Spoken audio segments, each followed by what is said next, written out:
तो hello guys, good morning. कैसे हो आप लोग? उम्मीद करता हूँ बहुत अच्छे होंगे। तो फाइनली आप लोग को पता नहीं होगा कि मैं काम क्या करता हूँ, कहाँ रहता हूँ। तो मैं रहता हूँ सऊदी अरब में और मैं काम करता हूँ जो है ड्राइवरी का कंपनी में काम करता हूँ। तो मैं दिखाता हूँ अपनी गाड़ी। ये है अपनी गाड़ी कुछ। ये गाड़ी है मर्सिडीज वैन की, है पुरानी लेकिन ठीक है, अच्छा है गाड़ी मर्सिडीज वैन की। तो गाड़ी गाड़ी है, मालूम होगा आप लोगों को। तो फाइनली अभी आए हैं हम ड्यूटी के लिए, पानी भरने के लिए जो। तो अभी पानी तो मिल नहीं रहा, तो मैं सोचा लाओ आपको दिखा दूँ।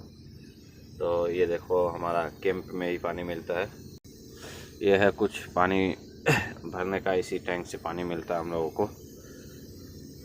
ये है कुछ अपनी गाड़ी, ये है देख लो। गाड़ी थोड़ी पुरानी है फिर भी अच्छी है। तो वीडियो अच्छा लगा तो लाइक कमेंट शेयर करना, वीडियो को दबा के शेयर करना।